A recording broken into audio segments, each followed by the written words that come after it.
Hello everyone, my name is Dishant Tripathi and I welcome you to ePedagogue. We were doing class 8th geography, we were on chapter 5.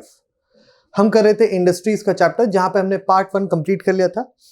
Part 1 में हमने समझा था कि secondary activities क्या होती हैं, industry क्या होती है, इंडस्ट्री का क्लासिफिकेशन क्या है, अलग अलग क्राइटेरिया ऑफ क्लासिफिकेशन। इसके साथ साथ हमने ये भी पढ़ा था कि इंडस्ट्रीज के लिए जो एक या फैक्ट्री के लिए जो फैक्टर्स अफेक्टिंग होती है उसकी लोकेशन, वो भी हमने पढ़ा था। आज के इस पार्ट के अंदर हम जो पढ़ने वाले हैं वो ये है कि 3 मेजर इंडस्ट्रीज के बारे में पढ़ेंगे, जिसमें कि हम एक को कवर करेंगे और हम उसका कंपैरिजन देखेंगे इंडिया और यूएसए के अंदर। So without wasting any further time let's get into the chapter. कुछ बेसिक चीजें हैं जो आपको पता होनी चाहिए, उसको हम थोड़ा देखते हैं, ठीक है। सो सबसे पहली चीजें क्या है, पहले हम पढ़ने वाले हैं कि मेजर इंडस्ट्रीज का जो डिस्ट्रीब्यूशन है वो किस तरफ है, एरिया कौन कौन से एरियाज हैं जहां पर ये देखेंगे। हमने पिछले चैप्टर में ये भी पढ़ा था कि ज्यादातर आपने देखा था कि जो भी इंडस्ट्रीज होती हैं वो मिड लैटिट्यूड, कहीं ना कहीं टेम्परेट रीजन में आपने देखा था और पोर्ट्स वाले रीजन में देखा था। हमने देखा था कि किस तरीके से north east USA, west Europe, central Europe, eastern Europe, इसके अलावा ईस्टर्न एशिया में हमने देखा था किस तरीके से इंडस्ट्रीज लोकेटेड है। चलिए देखते हैं। World's major industries are the iron and steel industry, textile industry and the information technology industry. So world की 3 मेजर जो इंडस्ट्रीज हैं वो है एक आयरन एंड स्टील इंडस्ट्री, दूसरी है टेक्सटाइल इंडस्ट्री और तीसरी है इंफॉर्मेशन टेक्नोलॉजी। जब हम बात करते हैं आयरन एंड स्टील इंडस्ट्री की या फिर हम बात करते हैं टेक्सटाइल इंडस्ट्री की, तो ये इंडस्ट्री कोई आज की या पिछले 100 साल की नहीं है। ये इंडस्ट्री काफी ज्यादा पुरानी है, ये बहुत सालों से चली आ रही है। इनके कंपैरिजन में इंफॉर्मेशन टेक्नोलॉजी एक राइजिंग इंडस्ट्री है, एक नई इंडस्ट्री है। इसको भी हम देखेंगे, इसका भी कंपैरिजन देखेंगे कि ये कहां पर है। अब बेसिकली बताया जाएगा कि आयरन एंड स्टील इंडस्ट्री ज्यादातर कौन से एरियाज में है, इसके अलावा आईटी इंडस्ट्री कहां पर है और टेक्सटाइल इंडस्ट्री कहां पर है। मेरा काम है आपको इंडस्ट्रीज के बारे में एक लोकेशन देना। इसके अलावा इस चैप्टर को आप इंटरेस्टिंग तभी बना सकते हैं या इस पूरे सब्जेक्ट को इंटरेस्टिंग तब बना सकते हैं जब आप जो भी नाम दिए गए हैं एरियाज के, आप उनको तुरंत जाइए गूगल मैप पे और देखिए कि गूगल मैप पे ये सारे एरियाज कहां पे हैं। This is how you make this subject interesting. So क्या बोल रहा है कि आयरन एंड स्टील और टेक्सटाइल इंडस्ट्री जो है पुरानी इंडस्ट्रीज हैं, जबकि इंफॉर्मेशन टेक्नोलॉजी एक इमर्जिंग इंडस्ट्री है। जिन कंट्रीज के अंदर आयरन एंड स्टील इंडस्ट्री है, आप खुद सोचिए कि आयरन एंड स्टील इंडस्ट्री कहां पर होगी। आयरन एंड स्टील इंडस्ट्री वहां पर होगी जहां पर इसके रॉ मटेरियल की अवेलेबिलिटी होगी, जहां पर इसके लिए जो बेसिक फैक्टर्स रिक्वायर्ड है वो उसकी मौजूदगी होगी। जाहिर सी बात है वहीं पर इंडस्ट्री भी होगी, राइट। तो ऐसी जगह कहां पर है, ऐसी जगह पर ऐसी चीज जगह ज्यादातर आपको देखिए, इसको याद करने से बेटर है आप थोड़ा लॉजिक लगाइए। देखिए एशिया में कहां कहां पर है, आपको पहले ये समझना पड़ेगा। एशिया में रशिया, जापान और चाइना, आप ये साफ साफ देख सकते हैं कि किस तरीके से रशिया, चाइना और जापान के अंदर आपको iron and steel industry Asia में दिखेगी। इतना ही नहीं बल्कि इंडिया में भी आयरन एंड स्टील इंडस्ट्री काफी अच्छे तरीके से वेल एस्टैब्लिश्ड है। और जब आप एशिया के बाहर जाते हो तो आयरन एंड स्टील इंडस्ट्री कहां पे मिल रही है, एक आपको यूरोप में मिल रही है और एक आपको यूएस में मिल रही है। यूरोप में कहां मिल रही है, जर्मनी में, और यूएसए में तो यूएसए में, राइट। सो यूएसए हो गया और जर्मनी हो गया।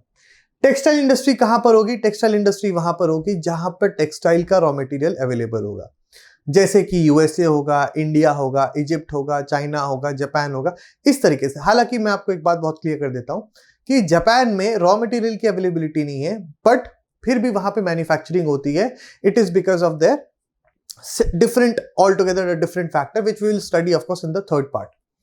सो देखते हैं कहां पर है टेक्सटाइल इंडस्ट्री, कहां पर है। ज्यादातर वो इंडिया में मौजूद है, हांगकांग में, साउथ कोरिया, जापान और ताइवान, मतलब कहीं ना कहीं एशिया का जो ईस्टर्न हिस्सा है वहां पर ये ज्यादातर इंडस्ट्री मौजूद है। Major hubs of information technology, IT industry ज्यादातर कहां पर आपको मिलेगी, ये मिलेगी यूएसए के कैलिफोर्निया रीजन में और इसके अलावा बैंगलोर रीजन ऑफ इंडिया में, ठीक है। ऐसा क्यों है, कहां है, कैसा है, वो भी हम थर्ड पार्ट में डिस्कस करेंगे जब हम आईटी और टेक्सटाइल इंडस्ट्री को पढ़ेंगे और उसका कंपैरिजन करेंगे इंडिया और यूएसए में और जापान में, ठीक है। सो एक ये डू यू नो फैक्ट काफी इंपॉर्टेंट है, आप ये लिख के ले लीजिए कि इस चैप्टर से इसकी डेफिनेशन 100% आएगा। ये सनराइज इंडस्ट्री किसे कहते हैं या इमर्जिंग इंडस्ट्री क्या होती है। जो भी इमर्जिंग इंडस्ट्रीज होती है, मतलब जो कि अभी थोड़ा रिलेटिवली नई है, तो उनको हम बोलते हैं सनराइज इंडस्ट्री। ये अभी अभी आ रही है। फॉर एग्जाम्पल, क्या आप टेक्सटाइल को या फिर आयरन एंड स्टील इंडस्ट्री को सनराइज इंडस्ट्री कह सकते हैं? जी नहीं, बिल्कुल नहीं, क्योंकि बहुत पुराने समय से चली आ रही है। बट वहीं पर जो इंफॉर्मेशन टेक्नोलॉजी इंडस्ट्री है, ये एक नई उभरती हुई इंडस्ट्री है, इसलिए हम इसको क्या कहेंगे? सनराइज इंडस्ट्री कहेंगे। Let's look at it. Emerging industries are also known as sunrise industry. This include information technology, wellness, hospitality and knowledge. ये सारी जो इंडस्ट्रीज हैं, ये इमर्जिंग है, अभी नई नई आ रही है रिलेटिवली, इसलिए हम इनको किस कैटेगरी में रखते हैं? सनराइज इंडस्ट्री में रखते हैं। दूसरी चीज जो हमारे को इंडस्ट्रियल प्रोसेस से पता होना चाहिए, खास करके आयरन एंड स्टील इंडस्ट्री से, तो एक प्रोसेस होता है जिसे हम कहते हैं स्मेल्टिंग। स्मेल्टिंग में क्या होता है कि हम मिनरल ओर को, पहली बात आपको पता होना चाहिए ओर और मिनरल में क्या डिफरेंस है। ओर मतलब हो गया वो रॉक जिसमें की कमर्शियल क्वांटिटी होती है एक मिनरल की। अब ओर क्या है? एक रॉक है जिसमें बहुत सारी मिनरल्स हैं और उसमें उस मिनरल को एक्सट्रैक्ट किया जाता है। एक रॉक जिसमें से मिनरल को एक्सट्रैक्ट किया जाता है उसे हम ओर कहते हैं। डायरेक्टली मिनरल हमारे को नहीं मिलता है नेचर में, हमारे को ओर मिलते हैं और उस ओर से हम मिनरल को एक्सट्रैक्ट करते हैं। और ये कैसे होता है? जब हम एक ओर को उसके मेल्टिंग पॉइंट के बियॉन्ड हीट करते हैं तो वो मेल्ट हो जाता है और उसके बाद हम उस मिनरल को उस ओर से हम अलग कर लेते हैं और इसी प्रोसेस को हम क्या कहते हैं? स्मेल्टिंग कहते हैं। Let's look at it. It is the process in which metals are extracted from their ores by heating beyond the melting point. ओर को उसके मेल्टिंग पॉइंट के बियॉन्ड हीट करिए तो क्या हो जाएगा? मेल्ट हो जाएगा। उसके बाद क्या होगा? आप उस ओर में से मिनरल को निकाल सकते हैं। कैसे? कुछ इंप्योरिटीज जो होती हैं उसको अलग करके। वो कैसे होता है? जब हम आयरन एंड स्टील वाला पढ़ेंगे तो आपको अच्छे तरीके से समझ में आएगा। सो सबसे पहले हम शुरू करते हैं आयरन एंड स्टील इंडस्ट्री। क्या बोल रही है? बाकी इंडस्ट्रीज की तरह आयरन एंड स्टील भी कंप्राइज करता है अलग अलग किस्म के इनपुट, प्रोसेस और आउटपुट। देखिए, मैंने आपको पहले ही बताया था कि इंडस्ट्री क्या है। ये एक प्रोसेस होता है जिसके अंदर आप कुछ इनपुट डालते हैं, फिर कुछ प्रोसेसेस होते हैं और फिर आपको एक चीज मिलती है जिसे हम आउटपुट कहते हैं। बिल्कुल आयरन एंड स्टील इंडस्ट्री में भी ऐसा ही है। कुछ रॉ मटेरियल्स होंगे, कुछ बाकी फैक्टर्स ऑफ प्रोडक्शन होंगे जो इनपुट की तरह काम करेंगे, फिर कुछ प्रोसेसिंग होगी, उस प्रोसेसिंग से कुछ एंड प्रोडक्ट निकलेगा जिसे आप आउटपुट कहेंगे। देखते हैं क्या है। इस इंडस्ट्री को हम फीडर इंडस्ट्री भी कहते हैं। किसको? आयरन एंड स्टील इंडस्ट्री को। इसको फीडर इंडस्ट्री क्यों बोलते हैं? क्योंकि इसका जो आउटपुट है, मतलब जो इससे हमें मिलेगा, what we obtain is then utilized in other industries as a input. बाकी जो इंडस्ट्रीज हैं उनमें वो इनपुट की तरह काम आएगा। क्यों? क्योंकि जो आप आयरन ओर से आप क्या करोगे? सबसे पहले आयरन ओर से आप सबसे पहले आयरन एक्सट्रैक्ट करोगे with the help of smelting. आपने आयरन एक्सट्रैक्ट कर लिया, उसके बाद आप उसके अंदर कुछ प्रोसेसिंग करोगे और उससे आपको मिलेगा स्टील। स्टील ले लिया, फिर आपने क्या किया? स्टील में कुछ और मिनरल्स ऐड किए या एलिमेंट्स ऐड किए, उसके बाद वो क्या बन गया? अलॉय बन गया। अब उससे आपने क्या की? मशीनरी बनाई। अब वो मशीनरी यूज होती है बाकी इंडस्ट्रीज में in their processes and in their inputs. ठीक है, तो इसी रीजन की वजह से हम कहते हैं कि iron and steel industry feeder है, मतलब वो फीड करती है दूसरी इंडस्ट्रीज को। सो क्या बोल रहा है? This is a feeder industry whose products are used as a raw material for other industries. The inputs for the industry include raw material such as iron और coal and limestone. So basically क्या बोल रहा है कि iron and steel industry में जो input की तरह यूज हो रहा है वो है तीन चीजें। रॉ मटेरियल में तीन चीजें आ रही हैं। सबसे पहले हमारे को चाहिए ऑफकोर्स आयरन और तो चाहिए ही चाहिए, क्योंकि आप जिससे आयरन को एक्सट्रैक्ट करोगे बाद में स्टील बनाओगे तो एक आयरन और चाहिए चाहिए। दूसरा हमें कोयला चाहिए हीटिंग पर्पस के लिए। तीसरा हमारे को लाइमस्टोन चाहिए, क्योंकि लाइमस्टोन जो है वो आयरन के साथ मिक्स होके फिर वो कुछ इंप्योरिटी है उसके साथ मिक्स होके वो इंप्योरिटी अलग कर देगा और हमारे पास जो बचेगा वो स्टील होगा। इसके अलावा हम लोगों को कुछ हद तक मैंगनीज चाहिए, क्योंकि आप मैंगनीज ऐड करके उसकी प्रॉपर्टी को और एनहांस कर सकते हैं। सो ये चाहिए। ये तो हो गए हमारे इनपुट। इसके अलावा आप ये तो हो गए raw material, of course they are considered as input, but इसके अलावा भी आपको और चीजें चाहिए, जैसे कि आपको लेबर चाहिए, लैंड चाहिए, बहुत सारा जो बहता हुआ नदी वाला पानी होता है वो चाहिए। मतलब एक ऐसा वाटर सप्लाई जो खत्म ना हो, और ऐसा कहां पे मिलेगा? नदियों के पास ही मिलेगा। ओके, देखते हैं क्या बोल रहा है ये। सो अब ये क्या बात कर रहे हैं? अब ये बोल रहे हैं कि अब आपको आयरन एंड स्टील इंडस्ट्री लगानी है। तो ये अलग अलग पीरियड्स की बात कर रहे हैं कि जब किसी ने आयरन एंड स्टील इंडस्ट्री लगाने की सोची तो उस जमाने में उसने क्या सोचा कि किस तरीके से उसको वहां पे सेट करना है या नहीं करना। तो एक पीरियड ले रहे हैं ये 1800 से पहले का, एक ले रहे हैं 1800 से 1950 तक का, और एक पीरियड ये ले रहे हैं 1950 के बाद का। कहने का मतलब ये है कि जस्ट इमेजिन करो कि आप 1800 से पहले पैदा हुए हो और ये वही समय चल रहा है और आप एक आयरन एंड स्टील प्लांट लगाना चाहते हैं, तो आपकी प्रेफरेंस क्या होगी वो ये बताने की कोशिश कर रहे हैं।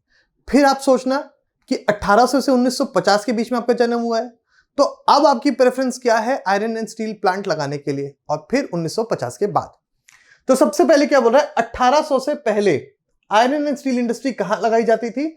जहां पर रॉ मटेरियल्स अवेलेबल हुआ करते थे, जहां पर पावर सप्लाई होती थी और जहां रनिंग वाटर हुआ करता था इजीली अवेलेबल। कुल मिला के 3 चीजें। अगर 1800 से पहले किसी को भी लगाना होता था, वो केवल यही 3 चीजें देखता था। क्या रॉ मटेरियल अवेलेबल है, क्या नदी अवेलेबल है, क्या पावर सप्लाई अवेलेबल है। अगर ये 3 चीजें अवेलेबल होती थी किसी जगह, वो वहां पर आयरन एंड स्टील प्लांट लगा देता था। उसको लगता था कि हाँ ये बिल्कुल उपयुक्त है। पर 1800 से 1950 में थोड़ा सा चेंज आया। उस चेंज में इन्होंने क्या देखा, अब इनके लिए प्रेफरेंस ये भी हो गई थी कि भाई हमारे को ट्रांसपोर्ट भी तो करना है, केवल बनाना ही थोड़ी ना है, क्योंकि अब पूरी दुनिया भर से रिक्वायरमेंट आने लग गई थी स्टील की, तो उसको वहां तक पहुंचाना भी तो है। तो उन्होंने उस पहुंचाने के चक्कर में क्या किया, एक और क्राइटेरिया ऐड किया और वो था पोर्ट। क्योंकि पोर्ट क्या करता था, it used to give that medium जहां से हम एक्सपोर्ट कर सकते थे अपने सामान को, राइट। तो वो ये दिख रहे हैं। Later the ideal location for the industry was near coal fields. अब क्या हुआ, कोयले का फील्ड, मतलब अब ये coal fields basically raw material की बात कर रहा है, क्योंकि कोयला भी एक रॉ मटेरियल ही हुआ करता था।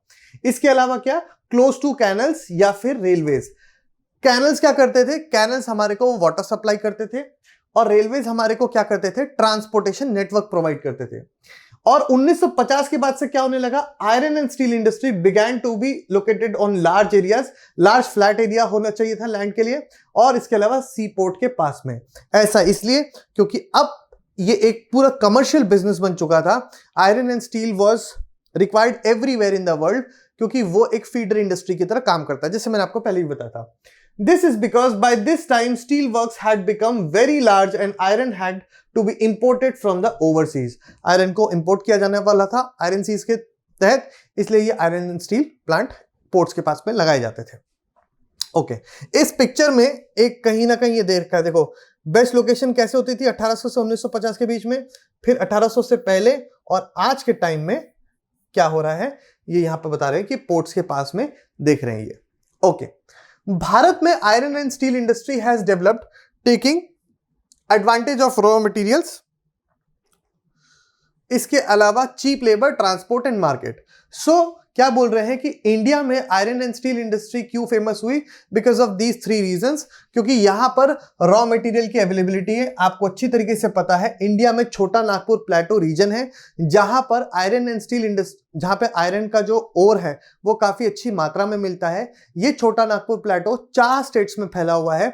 कौन कौन से, ओडिशा, छत्तीसगढ़, वेस्ट बंगाल, झारखंड, ये एरियाज हैं जहां पर ये छोटा नागपुर प्लेटो है। And it is a mineral bed, क्योंकि यहाँ पे बहुत सारी मिनरल्स मिलते हैं, रॉ मटेरियल्स की अवेलेबिलिटी है। इन्हीं स्टेट्स में चीप लेबर भी अवेलेबल है, काफी मतलब गरीब स्टेट है ये, और यहाँ पे आसानी से लेबर भी मिल जाती है कम रेट पे। ट्रांसपोर्टेशन नेटवर्क अच्छी तरीके से है, आपको अच्छी तरीके से पता है, और मार्केट भी अच्छा खासा है। सो अब क्या बोल रहे हैं, अब ये बोल रहे हैं कि ये जो इंपॉर्टेंट स्टील प्रोड्यूसिंग सेंटर्स हैं, अब आपको ये देखना है, जो मैं नाम आपको बताने जा रहा हूं, आपको ये करना है कि इन सारे नामों को आप प्लीज मैप पे एक बार खोजिएगा कि ये सारे जगह कहां पर हैं। You will and up finding कि ये सारे एरिया, जो ये जितने भी जगह के नाम मैं बताने जा रहा हूं, ये सब आपको छोटा नागपुर रीजन में ही मिलेगा, यानी झारखंड, छत्तीसगढ़, मध्य प्रदेश, वेस्ट बंगाल, उड़ीसा, इन्हीं एरियाज में मिलेगा।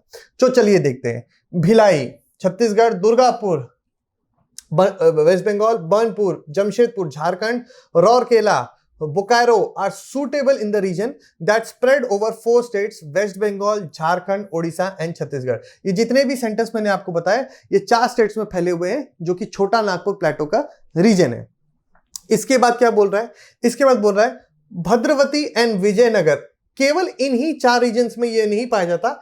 इसके अलावा ये कर्नाटका वाला जो और तमिलनाडु वाला रीजन है, यहां पर भी पाया जाता है, आंध्र प्रदेश के रीजन में भी पाया जाता है। Karnataka, Visakhapatnam in Andhra Pradesh, Salem Tamil Nadu are other important steel centres utilising the local resources. ये बाकी के रिसोर्सेज हैं, इसमें सलेम काफी इंपॉर्टेंट है, आप इसको भूल नहीं सकते। मेरी आपको सिंसियर एडवाइस ये रहेगी कि प्लीज आप इन एरियाज को देखें और इनके स्टेट्स को बोलें, क्योंकि कभी कभी मैच द फॉलोइंग आ सकता है, बोल सकते हैं दुर्गापुर, फिर एक तरफ दे सकते हैं वो क्या बोलते हैं सलेम, और एक तरफ दे सकते हैं जमशेदपुर, और एक तरफ दे सकते हैं रोरकेला, और फिर ऑप्शंस में स्टेट्स दे सकते हैं। आपको मैच द फॉलोइंग करना पड़ेगा, so you will have to find it out. Let's go ahead. अब ये बोल रहा है कि इंडिया में ये एग्जाम्पल लेगा, क्लासिकल एग्जाम्पल जो कि सबसे पहला था और अभी भी सबसे बड़ा है, आयरन एंड स्टील प्लांट। उसके बारे में कि क्यों टाटा साहब ने एक पर्टिकुलर लोकेशन चुनी, क्या रीजन था उसको चुनने का, वो हम समझने की कोशिश करेंगे आयरन एंड स्टील इंडस्ट्री को इसी के तहत। ओके ओके, मुझे एक चीज देखनी थी, मेरे ख्याल से okay right. So there was this slide, I think I have missed it. मैं आपको ये वाला चीज पढ़ा देता हूं, मेरे से ये एक चीज मिस हो गई, एक स्लाइड मिस हो गई। उससे पहले मतलब उसको जाने से पहले हम एक बार इस स्लाइड को कवर करेंगे।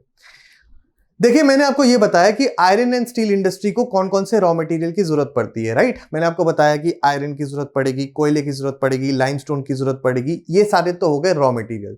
इसके अलावा बाकी इनपुट्स की भी जरूरत पड़ेगी, जिसके अंदर क्या आ जाता है, जिसके अंदर आ जाता है कि आपके जो लेबर होगा वो हो गया, पावर सप्लाई हो गया, लैंड हो गया, मशीनरी हो गई, ये सारी चीजें। सो हम ये देखेंगे कि कैसे हम आयरन से स्टील को ऑब्टेन करते हैं और क्या स्टील हमारा एंड प्रोडक्ट है, पहले इसको देख लेते हैं। तो मैंने आपको बताया था कि वही कोयला, आयरन और ये चीज limestone along with labour, capital, site and other infrastructure, ये हमारा इनपुट हो गया। प्रोसेस में हमारे क्या होगा आपको अच्छी तरीके से पता है, हमने एक स्मेल्टिंग करके एक प्रोसेस पढ़ा था।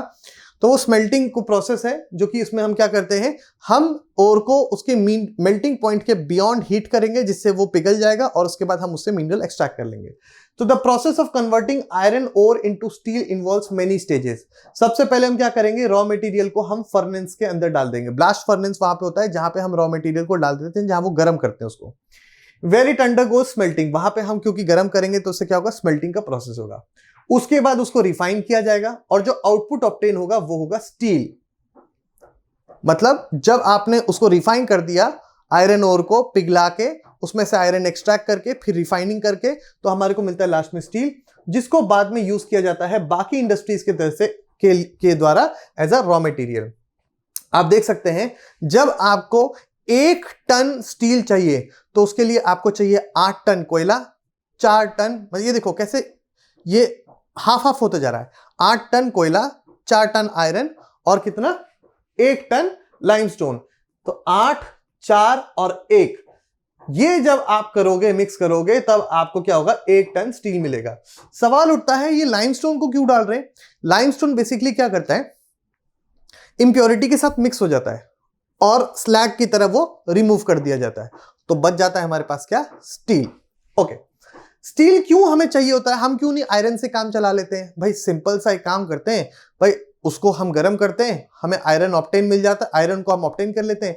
What is the process, why are we refining it, why are we actually mixing limestone, और लाइमस्टोन ऐड करके हम इंप्योरिटी को उसके साथ हटा देते हैं। उसके बाद हम ऐसा क्यों कर रहे हैं, हम ऐसा इसलिए कर रहे हैं क्योंकि स्टील में कुछ ऐसी प्रॉपर्टीज हैं जो आयरन में नहीं है।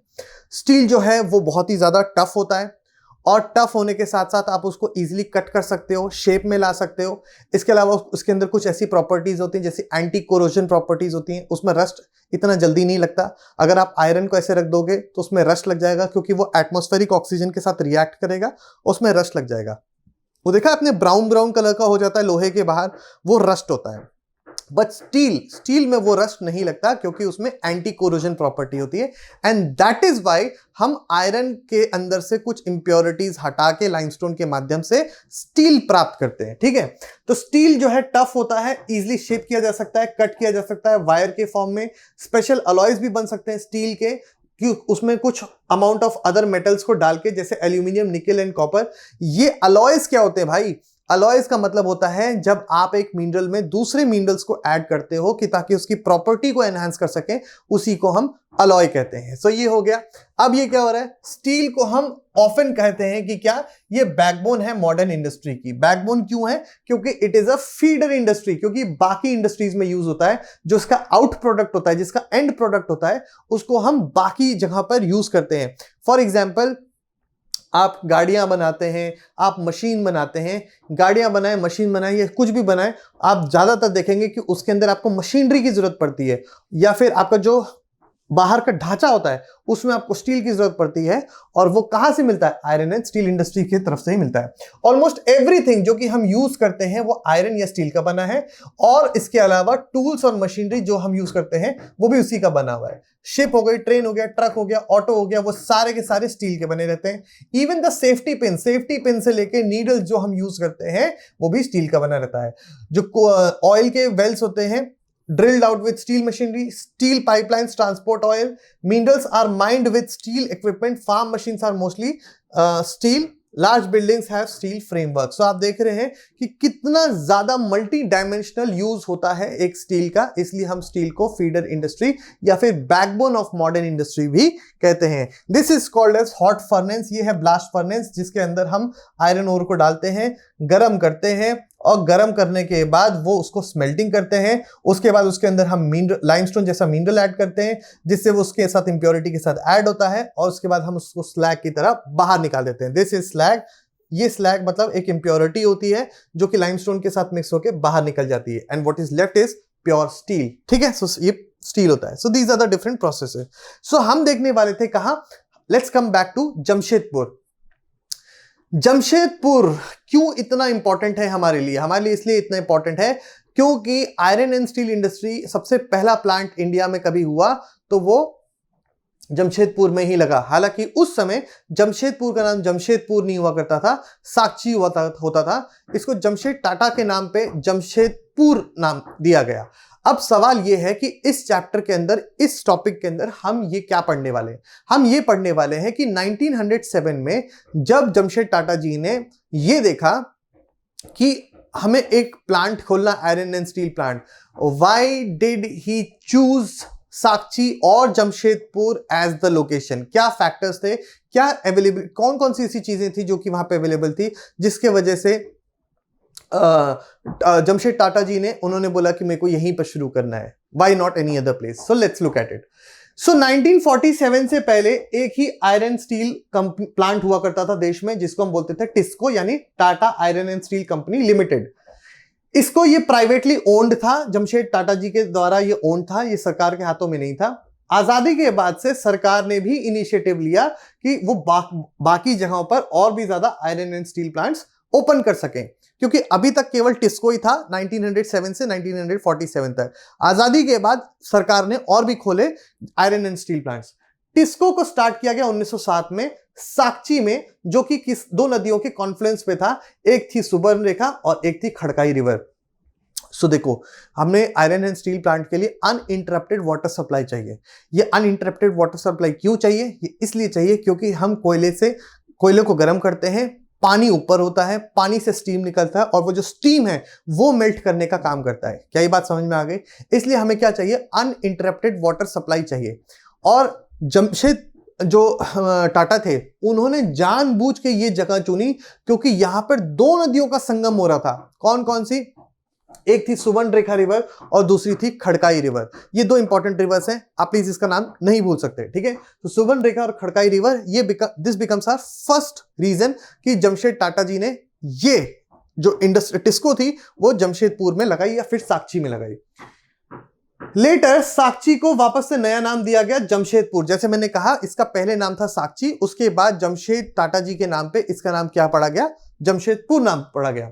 ज्योग्राफिकली देखा जाए तो जमशेदपुर सबसे कन्वीनियंट सिचुएशन थी या लोकेशन थी आयरन एंड स्टील सेंटर की कंट्री में लगाने के लिए। ये आयरन एंड स्टील प्लांट अगर कहीं लगा सकते थे वो यहां पे लगा सकते थे। उसका एक बहुत प्रमुख कारण था, एक लिस्ट ऑफ फैक्टर्स है जिसके वजह से हुआ। पहला फैक्टर आपने देख लिया, बिकॉज जमशेदपुर और Sakchi was located at the confluence of two rivers, Subarnarekha and Kharkai river.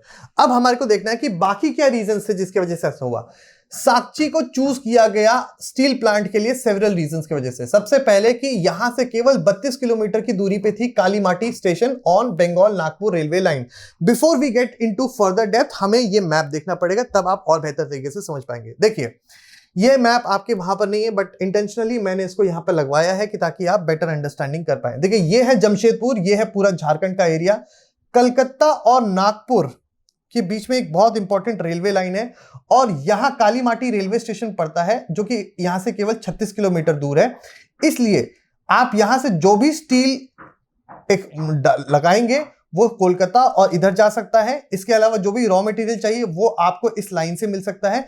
कुल मिलाकर ये एक बहुत ही इंपॉर्टेंट ट्रांसपोर्टेशन नेटवर्क के ऊपर था ये एरिया।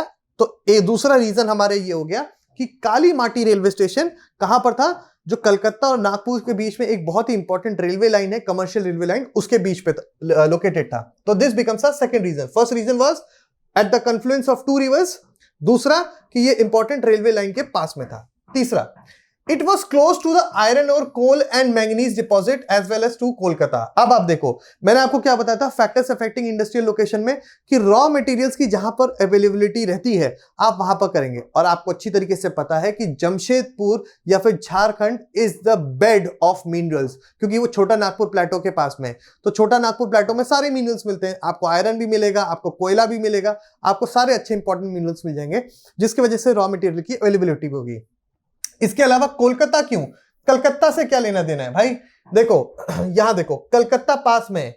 अब आपको मैंने क्या बताया था, कलकत्ता आपको क्या दिलाएगा, कलकत्ता आपको मार्केट दिलाएगा, वो मार्केट जिसके हिसाब से आपको तमाम तरीके की सर्विसेज मिलेंगे। याद है मैंने टर्शियरी सर्विसेज की बात करी थी, मैंने आपको ये भी बोला था कि जो आप बना रहे हैं वो मार्केट में बेचना भी पड़ता है, और वो मार्केट कौन प्रोवाइड कर रहा था, कलकत्ता जैसा बड़ा शहर आपको वो मार्केट प्रोवाइड कर रहा था। सो ये एक और रीजन बनता है which provided a large market. Tisco gets coal from Jharia coal fields and iron ore, limestone, dolomite and manganese from Odisha and Chhattisgarh. So आप देख रहे हैं कि सारे रॉ मटेरियल जैसे कि कोयला, आयरन, मैंगनीज, डोलोमाइट, जो भी स्टील की मैन्युफैक्चरिंग में रॉ मटेरियल की तरह यूज होता है वो आसपास के स्टेट से ही, यानी ओडिशा, छत्तीसगढ़, इन जगहों से मिल रहा था। आप देख सकते हैं, ये देखिए, ये पास में ये पूरा ओडिशा का स्टेट है, ये छत्तीसगढ़ का स्टेट है, और यहां से इनको सारे रॉ मटेरियल्स मिल रहे थे। झारखंड से कोयला भी मिल रहा था। सो ये आयरन यहां से, मैंगनीज यहां से, कोयला यहां से, झरिया के वहां से, तो ये सारी चीजें इनको रॉ मटेरियल पास में मिल रही थी। इसलिए वेरी केयरफुली थॉट डिसीजन था ये कि यहीं पर हमें सेटअप करना है। अब क्या बोल रहा है, दो रिवर्स खड़काई और सुवर्ण रेखा जो मैंने बताया वो अनइंटरप्टेड वाटर सप्लाई प्रोवाइड कर रहा था। सरकार ने इनिशिएटिव प्रोवाइड किए कि एडिक्वेट कैपिटल दिया जाए इसके बाद के डेवलपमेंट के लिए। सो सरकार ने भी सोचा कि बाद में सरकार को लगा कि भाई ये तो बहुत बड़ी चीज हो रही है, ये इंडिया को बहुत आगे लेके जाएगी, इसीलिए उन्होंने क्या किया, बाद में इसको बहुत सारी चीजें प्रोवाइड कराई, ठीक है, इसका आगे बढ़ने के लिए। जमशेदपुर में सेवरल अदर इंडस्ट्रियल, मैंने आपको पहले भी बताया था कि एक इंडस्ट्री का फायदा उठाने के लिए बाकी इंडस्ट्रीज भी उसके आसपास आ जाती हैं, राइट, और उससे बन जाता है एक इंडस्ट्रियल रीजन, जो हमने पिछले बार भी पढ़ा था। ऐसे ही जमशेदपुर जो है वो एक इंडस्ट्रियल रीजन बन गया, क्योंकि वहां पे इस इंडस्ट्री का फायदा उठाने के लिए बाकी इंडस्ट्रीज भी आ गई। मैंने आपसे पहले भी बता दिया कि iron and steel industry is a feeder industry, इसका जो आउटपुट होता है उसको यूज किया जाता है as an input in other industries. तो बाकी इंडस्ट्रीज भी यहां पर आ गई। ये मैप था जो हमने अच्छी तरीके से समझा। अब जो मैं आपसे बात करने जा रहा हूं, ओके, एक और चीज थोड़ी सी बची हुई है। The development of the iron and steel industry open the doors for rapid industrial development in India. अब देखो, मैंने आपको बोला था ना, iron and steel industry backbone है मॉडर्न इंडस्ट्री की। अब क्योंकि iron and steel industry flourish कर गई तो डेफिनेटली रॉ मटेरियल मिलने लगा या फिर इनपुट मिलने लगा बाकी इंडस्ट्रीज के लिए, और जिसकी वजह से क्या हुआ, अगर आपकी बैकबोन स्ट्रांग है तो आपका पूरी बॉडी स्ट्रांग है। वैसे अगर आपके पास आयरन एंड स्टील इंडस्ट्री है तो आपके पास बाकी की जो इंडस्ट्रीज हैं वो भी धीरे धीरे करके फ्लोरिश करेंगी, and that is exactly what happened in India also. So क्या हुआ, almost all the sectors of the Indian industry depend heavily on the iron and steel industry for their basic infrastructure. You name the industry, you think the industry, and you will understand कि वहां पर iron and steel की requirement है। Pen से लेके, जो pin से लेके आपके क्या बोलते हैं गाड़ियों तक, आपके ट्रेन से लेके आपके मेट्रो तक, सब में आपको स्टील की जरूरत पड़ेगी। मशीनरीज तक, फूड प्रोसेसिंग तक, सब में आपको स्टील की जो मशीन्स हैं उसकी रिक्वायरमेंट होगी, and that is provided by iron and steel industry. Okay, the Indian iron and steel industry consist of a large integrated steel plants as well as many steel mills. It also includes secondary producers, rolling mills and ancillary industries. Now we are done with the Indian context. अब हमारे को समझना है कि जैसे जमशेद टाटा जी ने झारखंड में intentionally खोला क्या चीज, आयरन एंड स्टील इंडस्ट्री, वैसे ही यूएसए में भी पिट्सबर्ग नाम की जगह है, वहां पर आपको मिलेगा कि वहां पर आयरन एंड स्टील इंडस्ट्री खोली गई है। वो है आयरन एंड स्टील इंडस्ट्री का reason back there in USA.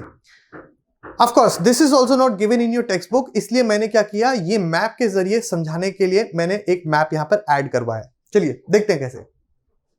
Pittsburgh क्या है, ये एक इंपॉर्टेंट स्टील सिटी है यूनाइटेड स्टेट्स की।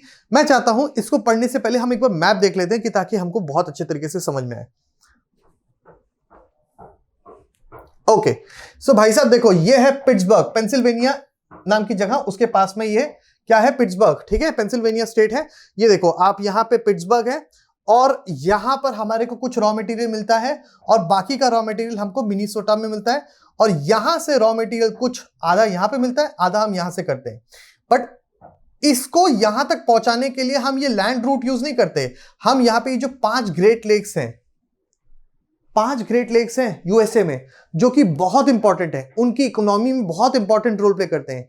ये 5 लेक्स ट्रांसपोर्टेशन नेटवर्क प्रोवाइड करते हैं। याद है काली माटी का रेलवे स्टेशन, वो काली माटी का रेलवे स्टेशन जो कि नागपुर और कलकत्ता के बीच में था, वैसा ही एक ट्रांसपोर्टेशन नेटवर्क प्रोवाइड करती हैं ये 5 ग्रेट लेक्स। और ये 5 ग्रेट लेक्स से रॉ मटेरियल की सप्लाई आसानी से कम दाम में इस जगह से इस जगह तक हो जाती है। अब पढ़ते हैं आगे। इसको मैं लास्ट में आपको बहुत अच्छे तरीके से रिवाइज भी करा दूंगा एक टेबल के फॉर्म में, जो आप एकदम आसानी से कर लोगे। अब पिट्सबर्ग में क्या बोल रहा है, it is an important steel city of United States of America, the steel industry at Pittsburgh enjoys locational advantage. Definitely locational advantage है, तभी हमने पिट्सबर्ग चूज किया है, otherwise we could have chosen anything, but हमने Pittsburgh choose किया। क्यों? Some of the raw material such as coal is available locally while the iron ore comes from iron mines at Minnesota. ये देखो, ये यहां पर कोयले का कोई कमी नहीं भाई, कोयला यहां पर अच्छे से मिलता है। और जहां तक रही बात आयरन की, जिसको हमारे को पिघलाना है, स्मेल्टिंग करना है, वो हमारे को कहां से मिलता है, मिनीसोटा से मिलता है। हम उसको यहां से यहां ट्रांसपोर्ट कर लेते हैं through these 5 great lakes, Huron, Ontario, Michigan, Erie, Superior, ये सारी लेक्स। अब इसको याद करने का भी एक तरीका, एक ट्रिक है, वो आसानी से बताऊंगा आपको। देखो क्या बोल रहा है ये, अब यहां तक तो मिल गया, और ये मिनीसोटा कितना दूर है, 1500 किलोमीटर दूर है पिट्सबर्ग से, 1500 किलोमीटर दूर है ये पिट्सबर्ग से।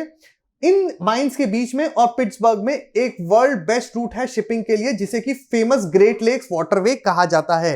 ये फेमस ग्रेट लेक पाथवे क्या करती है, बहुत ही सस्ते, क्योंकि आपको पता है वाटरवे क्या है, सबसे इकोनॉमिकल है, सबसे सस्ता तरीका है अपनी चीजों को एक जगह से दूसरी जगह तक ले जाने के लिए। फिर क्या बोल रहे हैं, ये जो ट्रेन्स है, अब आपको ये तो पता है, अब लेक आपको एक जगह तक पहुंचा सकता है ना, मतलब एक बोट है वो लेक के एंड तक ही तो पहुंचा सकता है, लेक के एंड से आपकी आयरन एंड स्टील इंडस्ट्री तक भी तो सामान को पहुंचाना है।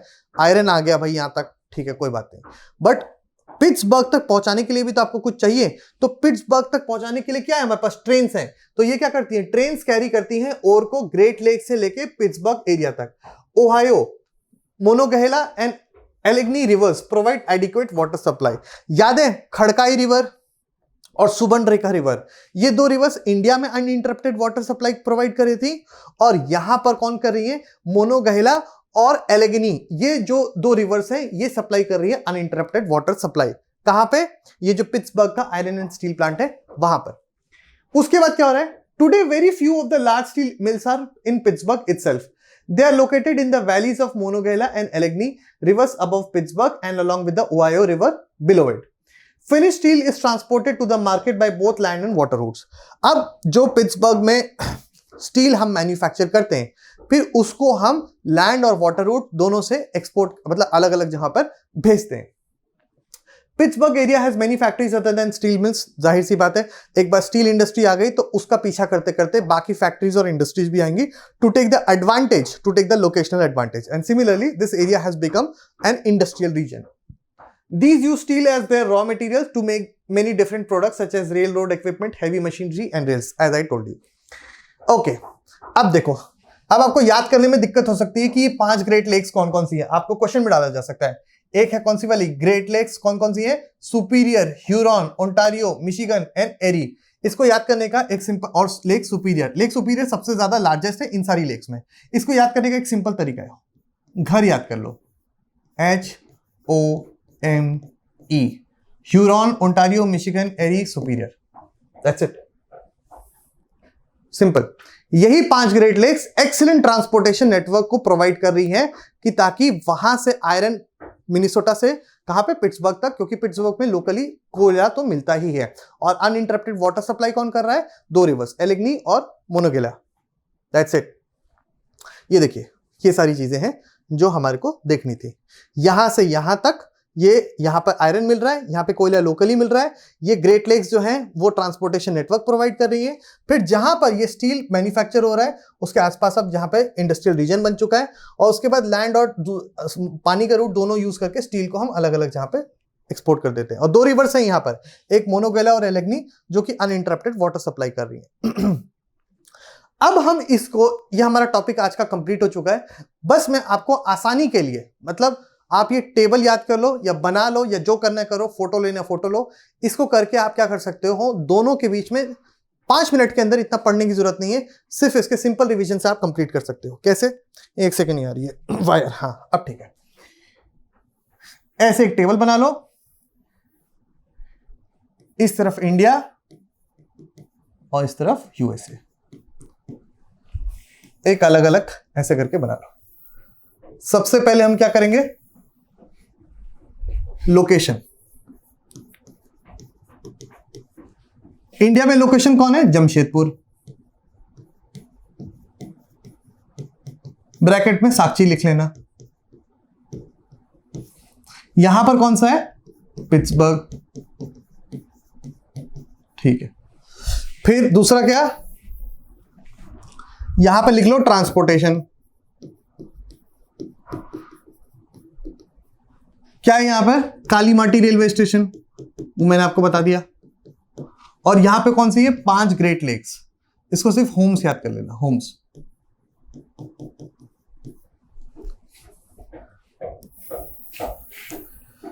फिर उसके बाद कौन सी थी? रिवर्स, क्योंकि पानी की सप्लाई भी जरूरी है प्लांट के लिए। वो यहां पर कौन सी थी? एक थी सुवर्ण रेखा,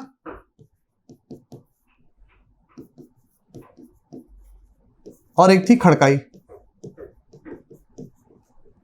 और यहां मोनोगेला एंड एलेग्नी। इसके अलावा एक ओहायो रिवर भी थी, ये हो गई। इसके अलावा यहां पर रॉ मटेरियल, जैसे कि कहां से सप्लाई हो रहा था? यहां पे रॉ मटेरियल सप्लाई हो रहा था कहां से? अलग अलग जगह से। जैसे कि कोयला हो रहा था झरिया से, और बाकी का ओडिशा और छत्तीसगढ़ से।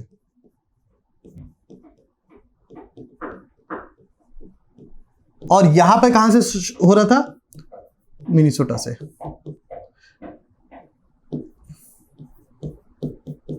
That's it. इतने बड़े 5 पेज की समरी आपके केवल एक छोटे से टेबल के अंदर, और खेल खत्म। I hope you have understood the concepts quite well. और अगर समझ में नहीं आया तो आपको पता है क्या करना है। और इसी के साथ हमारा ये चैप्टर का जो सेकंड पार्ट है वो कंप्लीट हो गया। थर्ड पार्ट के साथ हम बहुत जल्द आएंगे। Till then keep studying. Thank you so much.